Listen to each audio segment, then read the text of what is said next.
그다음에 이제 인문적 특성이죠. 그래서 인문적 특성은 보시면 용도의 다양성이 특히 시험에서는 중요하겠죠. 그래서 용도의 다양성인데, 자, 토지가 여러 가지 용도로 사용될 수 있다라는 거죠. 그러다 보니까 이행지 후보지 할 때 우리가 이렇게 용도가 바뀌는 거 아까 했어요. 그죠? 창조적 이용이 가능하다. 이 용도를 바꾸자 보면 또 이행과 전환이 가능하다. 이제 후보지 이행지 이야기죠. 그다음에 이제 용도가 다양하다 보니까 우리가 최주 효용을 해야 되는 근거이다. 가장 중요한 이야기가 이거죠. 용도의 다양성 그러면 이제 최주 효용의 판단 근거 이렇게. 그다음에 적지론인데 적지론의 근거가 된다. 그러니까 이제 우리가 입지론에서 입지론과 적지론 중요하지 않는데요. 입지론하고 적지론은 이런 차이가 있었죠. 요거는 이제 세비의 입지론, 광의 입지론 여기까지 포함한 걸 뭐 이렇게 이야기하는데, 이건 뭐냐 그러면은 입지론은 우리가 뭘 만들지는 결정을 했다. 약간 내 커피 전문점 하나 만들어 보자. 그럴 때 어디에다가 커피 전문점을 차릴 거냐, 위치를 찾는 거죠. 왜 이런 고민을 해야 되느냐, 이거 부동성의 문제이다. 그런데 적지론은 뭐냐 하면 아니고 나는 땅을 갖고 있다. 그러니까 위치는 이미 결정이 된 겁니다. 내 땅의 위치는 결정돼 있고 이 땅을 어떤 용도로 쓰는 게 가장 적절하겠느냐, 이렇게 고민하는 거죠. 왜 이렇게 용도를 고민해야 되느냐. 부동산이라는 게 용도가 한 개가 아니고 다양하니까 뭐 이렇게. 그래서 적절론의 근거다라고 볼 수가 있죠. 그 다음에 가격 다운설에서 논리적 근거를 제공한다. 그래서 이제 가치라는 건 굉장히 다원적이라 그랬죠. 그래서 평가에서 시장가치, 적정가치, 정상가치, 한정가치, 뭐 폐쇄가치, 청산가치 등등 가치는 여러 개다. 가격은 한 개밖에 없고. 그래서 가치 다운설 또는 가격 다운설. 그 다음에 이제 니은번에 자, 부동산의 용도 전환을 통해 자, 부동산의 경제적 공급이 가능하다. 아까 이제 부증성에서는 뭐라 그랬느냐. 부증성에서는 토지는 물리적 공급은 불가하다 그랬죠. 그래서 공급 곡선이 수직이다 뭐 이렇게 갔는데, 용도의 다양성에서는 용도가 다양하니까 토지의 경우 경제적 공급은 가능하다 이렇게 이야기하는 거죠. 그래서 그 이야기입니다. 그래서 경제적 공급 곡선이 기울기를 갖는다 이제 그런 쪽으로 가겠죠. 뭐 어차피 조금 이따 우리가 수요 공급 쪽을 하시면은 뭐 금방 보게 되니까, 토지의 물리적 공급 곡선은 수직이지만 경제적 공급 곡선은 기울기를 갖는다 그랬죠. 즉 가격이 올라가면 공급이 가능하다.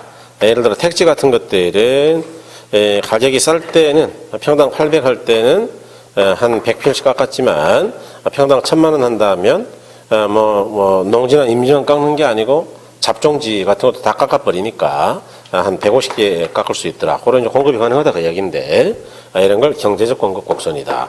이거를 우리가 이 경제적 공급 곡선을 단기하고 장기로 나누면 어떻게 되나요? 단기에는 가파르고 장기에는 가파를까요? 완만할까요? 완만하다 이렇게 되겠죠. 그래서 이와 같이 공부들을 했었다 그 이야기예요. 그래서 요거는 또 이제 우리가 수요 공급 이론에서 또 많이 보실 거니까요. 그럴 때 단기 그러면 기울기가 가파르고 비탄력적이고, 장기 그러면 기울기가 완만하고 비탄력이요, 탄력 이렇게 되겠죠. 그래서 이렇게 그다음에 이제 병합 분할의 가능성인데, 토지라는 게 인위적으로 합할 수도 있고 쪼갤 수도 있다 이야기죠. 그래서 용도의 다양성을 지원한다. 이렇게 병합과 분할이 가능하니까 주거지에서 상업용지로 바꿀 수 있는 거죠. 그래서 용도의 다양성을 도와주는 것이고, 우리가 이제 합병 더하다 보면 이제 때로는 진가가 되기도 하지만 지나치면은 감가가 된다 그랬고, 분할도 마찬가지죠. 50만 평짜리를 10,000평으로 자르면은 돈 된다 그랬어요. 분할 진가. 그렇지만 너무 잘라가지고 막 2평씩 잘라놓으면 그 문제가 된다. 그래서 분할 감가다. 그다음에 이제 이게 합병을 통해서 이제 규모가 커질 때 유리하면 규모의 경제죠. 규모의 경제와 함께 이제 플로티지 현상이 있다 그랬는데, 플로티지는 경계, 계면 뭐 그런 이야기예요. 그래서 이런 게 있다. 뭐 중요하진 않은데 뭐 이런 단어는 이제 옛날에는 뭐 많이 설명했는데요. 요즘에는 별 의미 없어요. 뭐 시험에서 안 나오니까. 그런데 뭐 어쨌든 이제 영어 자체는 한 번 정도는 설명이 돼야 되겠죠. 우리가 이렇게 이야기했잖아요. 여기가 A 토지가 있고 B, C가 있고 D가 있다. 그럴 때 여기 이제 A 토지는 도로 2개 접하니까 한 평당 1,500, 얘네는 한 1,000만 원, 뭐 이렇게 얘랑. 근데 C 토지는 명지니까 한 500 된다 그랬죠. 그럴 때 야 아까 이제 대지 이야기했지만 가장 좋은 거는 B와 C가 합병하면 좋습니다, 그죠? 합병하면은 B가 야 C한테 500이지 500이면 팔 거지? 그러면 이제 C가 안 판다 그랬죠. 한 700은 줘야지. 왜? 나중에 더하면 이쪽이나 다 1000만 원 되니까 500 가지고 팔라 그런다고요. 700 달라 그런다고요. 700. 그럴 때 이 700은 누구한테나 받을 수 있는 가격이에요. 오로지 B한테만 받아요. 그래서 이런 걸 한정 가격이라 그랬죠. 그래서 거래 당사자가 제한될 때 형성되는 적정 가격이에요. 그런데 야 B가 재밌네. 합병하니까 이게 증가인데 그래가지고 막 사정없이 합병을 해요. 그래서 규모가 계속 커져. 규모가 커지면 작을 때는 이제 규모가 커질수록 유리하니까 점점 가치가 높아져서 규모의 경제가 와요. 그런데 언젠가는 면적이 지나치게 커지면 규모가 너무너무 커지면 유리할까요? 불리할 수도 있을까요? 이렇게 규모의 불경제겠죠. 이렇게 규모의 경제에서 규모의 불경제로 갈 때 중간에 면적이 작다가 점점 커졌는데 중간에 적정 규모라는 면적이 없을까요? 있을까요? 이게 그걸 프로테이지라 그래요. 프로테이지. 그러니까 적정 규모를 넘어가면 안 된다 그 이야기예요. 경계를. 그래서 이거 어떻게 알 수 있냐? 책에다 써놓으면 되는 거냐? 주거지는 60평 이렇게 써놓으면 딱 그거 따라서 하는 거냐? 그건 아니에요. 지역 분석을 통해서 아는 거죠. 지역 분석.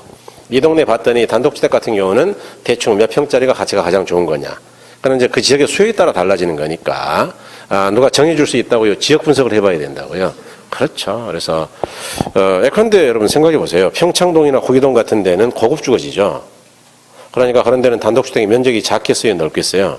넓죠. 보통은 150평, 200평 쓰죠, 그 사람들은. 그런데 우리 같은 보통 사람이 사는 동네는요, 단독주택이 60평이면 아주 충분합니다, 솔직히 말해서 도시에서는. 시골 말고 시골이야 이제 밭처럼 넓게 쓰니까 거기다 건물 한 40평 지니까 그렇지만 도시에서는 뭐 한 60평, 70평이면 아주 넉넉하죠. 그런 거 부시면은 빌라도 하나 지어요. 그 정도 크기면. 그러니까 상당한 규모란 말이에요. 그래서 이 프로테이지는 그런 정도입니다. 그다음에 이제 리얼번에 부동산 관계자가 한정 가격이 존재한다 그랬는데 여기 이제 한정 가격 설명했고요. 그다음에 이제 위치 가변성이라는 거는 인문적 환경의 변화가 토지 가치에 영향을 준다 그 이야기죠. 근데 사회적 행정적 위치가 변화한다 그 이야기인데 이 정도까지가 기억이 되면 굉장히 좋고요. 안 될 수도 있겠는데 평가에서 가격 발생 요인이라는 걸 받고 가격 형성 요인, 가치 형성 요인, 가치나 가격이나 혼용합니다. 형성 요인 이런 걸 봤죠. 가치 발생 요인에는 이제 세 가지가 있었죠. 효용이 있었고, 상대적 희소성이 있었고, 유효 수요가 있다 그 이야기죠. 유효 수요. 그 다음에 이제 권리 이전 가능성, 이전성. 그래서 오늘날은 효상유 이전성이라고 한다. 그래서 발생된 가격이 3억이라고 치자. 이렇게 이런 가격에 영향을 주는 요인이 있는데 그런 걸 가치 형성 요인이라 했다. 가치 형성 요인에는 부동산 전반의 가격에 영향을 주는 게 있더라. 그걸 일반적 요인이라 했고, 그 다음에 당의 지역의 부동산에만 영향을 주는 게 있더라. 지역 요인이죠. 그 다음에 개개 부동산에만 영향을 주는 게 있더라. 개별 요인이다. 여기에는 또 사회적 요인이 있었고, 경제적 요인이 있었고, 행정적 요인이 있었다. 이런 정도는 지금 기억이 나시죠, 그죠? 예컨대 인구가 증가했다. 또는 대학교가 생겼다. 없던 대학교가. 그럼 교육 요건이 좋아졌죠. 그러면은 가치가 하락할까요? 상승할까요? 상승. 그러겠죠. 그래서 이렇게 사회적 위치가 변화하면 가치가 바뀐다 그 이야기예요. 예를 들어서 소득이 증가했거나 경기가 좋아진다. 수요가 증가하니까 가치 하락이요, 상승이요? 상승. 여러 가지 법, 제도적 규제가 완화된다. 그럼 가치 하락이요, 상승이요? 상승. 그런 걸 가치 형성 요인이라고 했는데 이 바로 위치의 가변성이 이거 이야기예요, 이거. 사회적, 경제, 행정적 위치가 변화하면 가치가 고정돼 있다고요? 변화한다고요? 변화. 그러니까 같은 이야기예요, 이게. 그걸 모르고 이걸 또 외우려고 그러더라. 그래서 외우지 말라 그랬잖아요, 제가 일찍이. 나중에 평가하면 알게 된다고. 이제 알게 되잖아요, 그죠? 그래서 이런 건 외울 이유가 없다. 뭐하러 외워요? 시험도 안 나오는 거. 그럼 나중에 이거 평가 쪽에서 시험을 내는 거예요, 이거. 여기서 안 내고. 그래서 기본서에 보면 사유적 이익을 해가지고 몽땅 써놨거든요. 공장의 전입 및 태거, 교육시설의 확장, 어쩌고저쩌고 막 5개쯤 써놨어요. 그걸 다 외워야 되냐? 필요 없다. 그 다음에 국토성 그랬는데, 이제 국토라는 거는, 토지라는 건 국토이기도 하다 그 이야기예요. 그래서 국토를 전제로 하지 않은 개인 소유 부동산은 존재할 수가 없다. 그러니까 이제 니은번 공익 개념의 설정이 가능하다 그런 이야기고, 그 다음에 부동산에 대한 각종 법률적 규제라는 게 뭐예요? 규제. 뭐 때문에 하는 거예요? 규제는 정부가 간섭하려고 하는 거예요. 공익을 위해서 하는 거예요. 공익. 그렇죠. 국토이니까 규제할 수 있는 거예요. 야, 내 땅인데 왜 너가 내 마음대로 못 쓰게 하냐? 그러면 안 된다. 그 이야기예요. 토지라는 건 국가가 존재하지 않으면 소유권은 없어지는 거예요. 그래서, 이야기한다. 그 다음에 제2절은 이제 부동산의 속성인데, 첫 번째 공간으로서 부동산이 시험에 좀 나왔죠. 별 2개. 그래서 공간으로서 부동산이 그나마 이제 시험에서는 거리가 몇 개 있죠. 뭐 거의 몇 개 있지도 않은데 내용이 없어요, 거의. 공간으로서의 부동산이다. 부동산의 특성 중 이거는 영속성과 관련이 있다 그랬죠. 그럴 때 이제 우리가 공간 그러면 흔히 3차원 공간을 이야기한다. 이 3차원 공간이라는 게 수평 공간을 중심으로 공중 공간하고 지중 공간까지를 포함하는 거죠. 그럴 때 여기 공중과 지중 공간을 합쳐가지고 우리가 흔히 입체 공간이라고도 합니다. 그 다음에 소유권의 공간적 범위 그러면 우리 민법 212조가 규정하고 있죠. 토지 소유권은 정당한 이익이 있는 범위 내에서는 토지의 상과 하에 미친다. 그러니까 이거는 정당한 이익이 있는 범위라고 했으니까 무한히 미친다 그러면 안 돼요, 당연히. 정당한 이익이 있는 범위다. 그래서 여기 이제 이렇게 지구가 있다. 지구가 이렇게 동그랗게 생겼는데 이게 지구의 핵이에요, 핵. 그럴 때 이제 지구를 수박처럼 잘랐다고 보자. 그럴 때 요거는 이제 우리가 흔히 수평 공간이라고 하겠죠. 수평 공간. 그다음에 이 위쪽을 이래 공중 공간이라고 하고 아래쪽을 지중 공간이라고 한다. 이건 이제 배타적으로 이용하는 권리를 요건 이제 지표권이라고 그래요. 지표권. 그다음에 이쪽은 공중권이라고 하고 요거는 지중권 그러면 참 좋겠는데 지하권이라고 한다. 그럴 때 토지 소유자는 자신의 토지에 대해서는 당연히 지표공간을 배타적으로 이용할 수 있죠. 건축물을 짓거나 경작하거나 지표수, 물을 이용하는 권리가 있어요. 그 다음에 토지 소유권은 정당한 이익이 있는 데까지만 미친다 했으니까 내가 건물을 지을 수 있을 정도의 높이가 있을 것이다. 건축물. 이런 걸 사적 공중권이라고 하고 이거는 나의 소유권이 미치죠. 그 위는 이제 공적, 국가가 이용하는 거죠. 그래서 항공기라든가 전파기 교신 공간이다 그랬고 그 다음에 지하 부분도 마찬가지로 이용할 수 있는 깊이 한계가 있겠죠. 그런 걸 한계 심도라 그랬죠. 한계 심도. 그래서 토지의 토질, 정확한 경도에 따라 달라집니다. 용도 지역 및 경도. 그래서 경도가 단단하고 용도 지역이 상업적이다 그러면 이제 가장 많이 주겠죠. 그래서 한계 심도는 대략 40m 정도까지가 한계다. 그래서 우리나라 법에는 뭐 없어요, 전혀. 우리 민법은 독일 민법에는 이제 있다 그러는데 뭐 제가 확인을 못했고요. 그런데 우리나라 민법에는 뭐 아무리 뒤져봐도 뭐 지하로 몇 메다까지는 뭐 개인 이용 가능하다 그런 이야기는 없어요. 그러니까 우리는 없고 이제 어디 나와 있냐면 서울시 조례에 있어요. 조례. 서울시 지하철 조례에 보면은 지하철을 짓다 보니까 한계 심도라는 걸 규정하고 있다. 그래서 이렇게 이제 여기서 가장 문제가 되는 거는 지하수 같은 경우는 이제 이 토석의 일부로 본다. 토지의 일부로 본다. 그러니까 당연히 소유권에 미치는데 미채굴의 광물이 문제라 그랬죠. 미채굴의 광물은 개인의 소유권이 절대로 미치지 않아요. 그죠? 이거는 이제 국유지산이죠. 그래서 국가가 광업권을 허용한 사람만 채굴할 수 있는 거니까 소유권의 대상이 아니다라는 거 일단 기억하셔야 된다. 뭐 이 정도 의미가 있겠죠. 그래서 영속성과 관련이 있다 그랬고요. 자, 1번에 부동산은 수평, 공중, 지중 3차원 공간, 입체 공간으로 구성되어 있다. 동그라미 2번에 입체 공간으로서의 부동산은 법률적, 경제적 개념에 해당하는 동시에 기술적 개념이기도 하므로 부동산은 공간의 관점에서 보더라도 복합 개념이다. 이런 거 시험에 나왔죠. 이런 거. 그러니까 저는 이제 시험에 나온 지문을 좋아해요. 제가 글 쓰는 걸 좋아하긴 하는데 제가 창작은 잘 안 해. 왜냐하면 수험서니까. 그래서 저는 막 마음대로 쓰는 걸 아주 싫어합니다. 그럴 거면 소설을 써야지 수험서를 쓸 게 아니고. 저는 뭐 그런 주장이에요. 제 주장이 맞는지는 모르겠지만 어쨌든 합격은 잘해. 그렇게 이제 읽어대면. 그러니까 뭐 나온 것만 써야지 막 개발 세발 말도 안 되는 소리 써놓고 내용도 틀리고 그러면 되겠냐고. 그러면 이제 불러가지고 좀 얘기 좀 해주고 싶은데 또 관계라는 게 있으니까 그걸 또 불러서 얘기할 수도 없잖아. 야, 불러서 너 틀렸잖니? 그러면 얼마나 속상하겠어요. 그러니까 참 애매해요, 이게. 수험생들의 편익을 위해서 이제 빨리빨리 요약집을 만들려고 그러는 거죠. 공간. 부동산은 공간의 관점에서 보더라도 이제 그 입체인 거 맞죠. 근데 기술적 측면이다, 기술. 우리가 위아래 이용하죠. 경제적 측면이다. 자, 부동산의 가치라는 거는 수평면만의 가치예요. 건물까지 포함하는 입체적 가치예요. 입체적이죠. 방금 법률적으로 그랬죠. 소유권의 한계는 정당한 이익이 있는 범위 내에서 토지의 상과 하에 미친다 그랬으니까 이와 같이 공간이라는 것도 복합 개념으로 파악할 수가 있다. 이런 이야기예요. 이거 시험에 나왔죠. 그 다음에 이제 3번에 부동산의 가치는 3차원 공간이 갖는 개개 공간의 가치에 총괄할 수 있다. 이것도 시험에 나왔죠.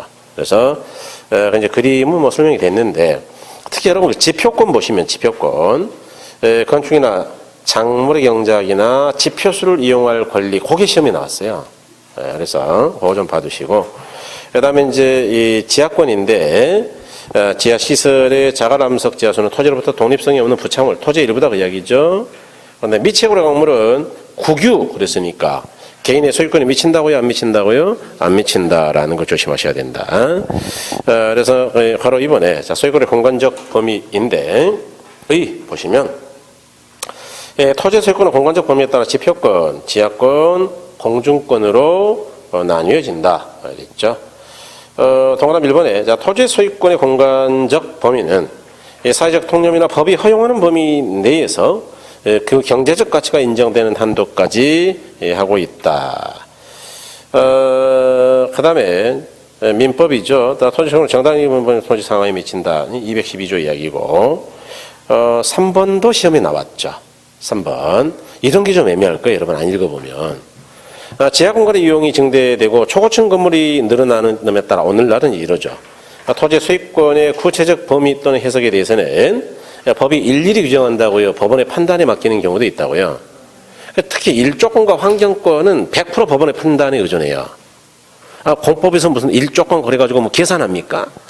태양이 들어오는 시간이 뭐 남중고도 기준으로 몇 시간 뭐 이렇게 계산하는 거예요? 안 돼요. 태양의 위치가 계절에 따라 같아요? 달라요? 달라요. 사실은 이제 고도가 다르단 말이에요. 여름에는 고도가 남중고도가 굉장히 높고 머리 위에 있고 겨울에는 낮단 말이죠. 그러니까 일조 시간이 다를 수밖에 없어. 그래서 어떻게 법에서 규정하냐고 이걸. 그래서 법원에서 판사님이 제가 내 거 일조권 침해했는데 그러면은 판단해보고 야 침해했으니까 얼마 배상해라 이렇게 판단해준다 그 이야기예요. 그래서 이런 게 시험에 나오면 이게 민법이 가르쳐줘요. 공법이 가르쳐줘요. 아무도 안 가르쳐주잖아. 그러니까 뭐 결혼해서 이런 걸 하고 있다 이야기죠. 그러니까 봐두셔야 된다. 바로 이번에 지표권이죠. 수평공간에 대한 권리를 했는데 지표권이라는 소유자가 토지구역상의 수평공간을 배타적으로 이용할 수 있는 권리를 말한다. 즉 아까 봤죠. 작물을 경작하고 건물을 짓고 지표수를 이용하는 권리 등을 말한다. 이 15회 때 나왔던 이야기 이게. 그래서 이렇게 본다.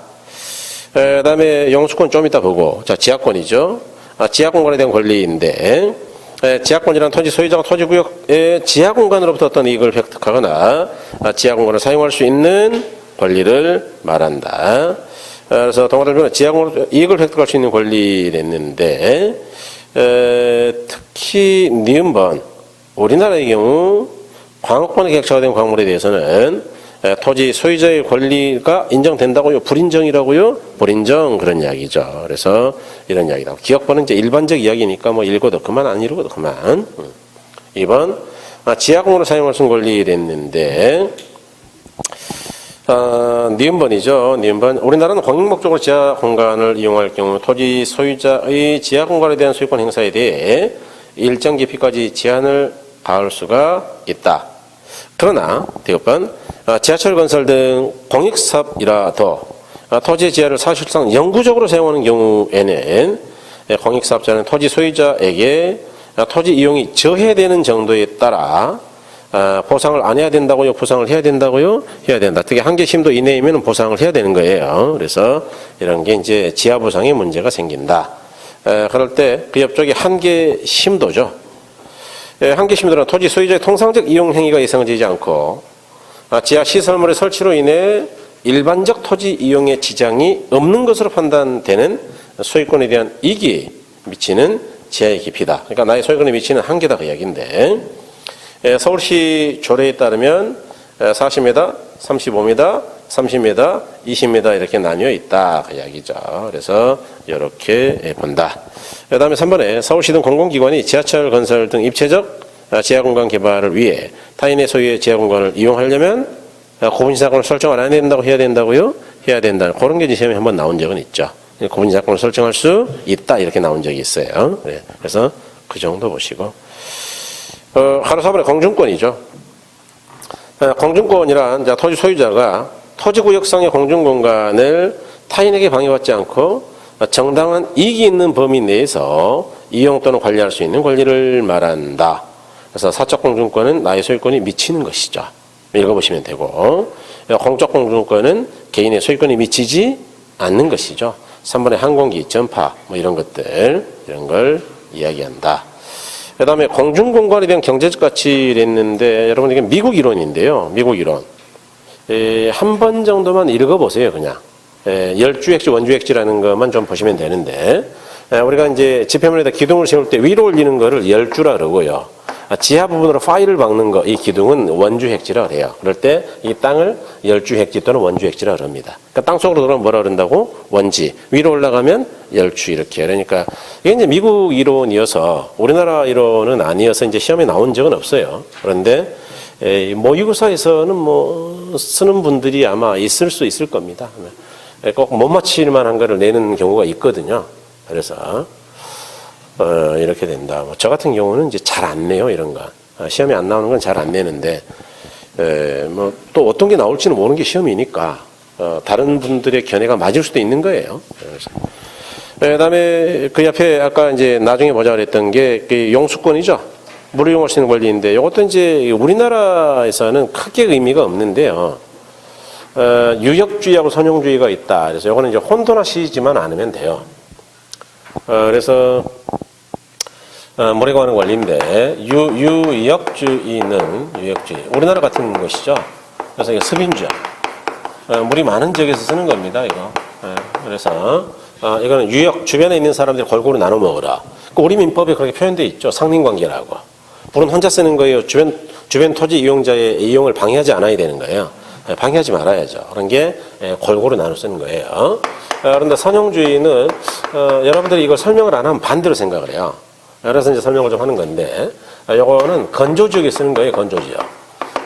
선용주의라는 건 뭐냐 그러면 먼저 선자 이용할 용자니까 먼저 본 놈이 임자다 그 이야기예요. 그러니까 골고루 나눠 쓴다고요. 선착순이라고요. 선착순. 그러니까 이제 여러분들이 설명 안 하면 이렇게 생각해요. 에이, 건조지역이니까요. 이거 나눠서 먹어야지. 혼자서 먹으면 되겠어요. 그러면 나머지 다 굶어 죽는데. 라고 생각할 수 있는데 아니에요. 예컨대 이제 이 건조지역인데 하천이 하나 있다. 이집트 앞에 뭐 흘러가는 하천 있잖아요. 사막, 이집트 앞에. 뭐 유프라테스인가 뭔가 뭐 있어요. 어쨌든 하천이 하나 있다. 그럴 때, 사막에서 하천이라는 거는 어마어마하게 귀한 거죠. 사람이 먹고 살려면 농사 안 지어야 돼요? 지어야 돼요? 지어야죠. 그럴 때 일단 가까이 있는 놈 먼저 충분히 물을 대요. 농사가 될 정도로. 그런 다음에 남으면 또 가면 돼요. 남으면 또 가져가면 됩니다. 그래서 농사 지을 수 있는 정도만 지어야지. 자, 골고루 나누자. 그래서 여기까지 골고루 나눴더니 물 한 번 주니까 다 떨어졌어요. 그러면 농사를 지을 수 있겠어요? 싹 다 말라 죽겠어요? 그렇죠. 그러니까 생존을 위해서 어쩔 수 없이 선착순으로 간 거예요, 이 사람들이. 그러니까 어차피 살아남을 놈만 남자 그 이야기. 아니면 농사를 짓더라도 죽지 않을 만큼 먹고 살자. 이런 게 이제 지혜다. 그러니까 사람들은 골고루 나눠 먹는다고요. 얘네는 선착순이라고요. 자, 그래서 이렇게 본다. 그래서 유역주의죠. 자, 우리나라 경우 주로 물이 흔한 습인적에 적용된다. 그래서 어느 일방이 독점적으로 사용하는 게 아니고 인접한 사람들에게 해를 끼치지 않는 범위에서 골고루 사용한다. 그러니까 민법용어는 상린관계. 그다음에 이제 선용주의죠. 자, 물이 귀한 건조지역에 행해진다. 먼저 온 사람 물을 독점적으로 사용하고 남는 게 있으면 그 다음 사람이 사용한다는 원칙이다 그랬죠. 그래서 이런 걸 선용주의라고 한다. 그러니까 마음대로 이렇게 오해하시면 안 되는 겁니다. 이건. 그래서 이렇게 본다. 그다음에 이제 20페이지에 넘어가셔서 위치로서의 부동산이죠. 그래서 이제 별 하나 해 주시고요. 이 위치로서의 부동산이라는 거는 나올 만한 게 뭐 몇 개 없어요. 뭐 접근성의 개념 뭐 이런 거. 비실효소의 부동산이죠. 비실효소의 부동산은 이제 부동산의 특성과 관련한다면, 요건 이제 절대적 위치와 상대적 위치로 나눌 수 있는데요. 절대적 위치하고 상대적 위치로 나눌 수 있는데, 절대적 위치는 부동성의 문제예요. 땅 그 자체가 가지고 있는 물리적 위치죠. 이거는 뭐 움직일 수 없는 거니까 부동성. 상대적 위치는 늘 변화하죠. 상대적 위치라는 건 인접성과 관련이 있는데, 예컨대 나의 토지는 원래는 외곽에 있는 별 볼 일 없는 땅이었다. 그러니까 절대적 위치가 별로 안 좋아요. 외곽에 있었어요, 외곽. 그런데 어찌어찌 하다 보니까 외곽 순환도로가 주변에 생기고 램프가 바로 인근에 생겼다. 그러면 위치가 상대적으로 나빠진 거예요, 좋아진 거예요? 좋아졌죠. 가치가 하락할까요, 상승할까요? 상승. 그러니까 이거는 우리가 어떻게 못하는 거니까 아무 의미가 없고, 요거는 우리가 사람이 바꿀 수 있는 거니까 요즘 중요한 거는 이거다, 그 이야기죠. 그래서 상대적 위치를 우리는 보다 중시해야 된다. 네. 그 다음에 이제 두 번째로 의정부 장흥 지역이 어떤가요? 땅값이 좀 사면 괜찮은가요, 거기? 아니, 제 경매 나온 게 있더라고, 언뜻 보니까. 근데 4차선 도로 근처, 장흥 뭐 그렇게 멀지 않은데, 그래서 가깝던데, 맹지는 아니에요. 보니까 그 진입도로는 있더만요. 근데 가격이 14만원 근처로 나온 것 같던데, 평당? 한 200평 좀 안 됐던 것 같은데. 그러니까 저는 몰라서 그래요. 전 장유원지를 일생에 딱 한 번 가봤거든요. 그때 무슨 닭 먹자 그래가지고 한번 가가지고 닭 먹고 술 먹고 취해가지고 물에 빠지고 막 그랬는데. 그래서 다시는 안 가요, 그쪽으로. 막 물에 빠져가지고, 물은 좋대. 물은 좋아요. 근데 너무 술을 먹이더만, 그쪽 사람들은. 북쪽 사람들은 막 술을 막 먹더라고요. 와. 그래서 진짜 경치는 좋대요. 근데 이제 있으면은 전원주택 같은 거 지으면 좋을 것 같다는 느낌. 그냥 나중에 늙어서. 지금 말고요. 한 80 됐을 때. 대답을 안 하시니까 그냥 내비둘게요. 그러니까 상대적 위치가 중요하다고 이야기해요. 지금 장흥 그런 데는 외곽이죠. 근데 상대적 위치가 좋다면 한번 해볼 만하다. 이렇게. 그다음에 이제 이 위치라는 거를 굉장히 강조했던 학자들이 좀 있어요. 마샬은 토지의 가치는 위치의 가치가 전부다. 위치 가치를 강조했고, 그다음에 허드죠. 허드는 이 사람 이제 토지는 접근성이 가장 중요하다. 이렇게. 토지 가치는 접근성이 좋을수록, 즉 가까울수록 가치가 높은 것이다. 그럴 때 접근성이라는 거는 뭐냐? 이 접근성은 어떤 목적물에 도달하는 데 걸리는 시간적, 경제적, 거리적, 심리적 부담이 적은 거예요.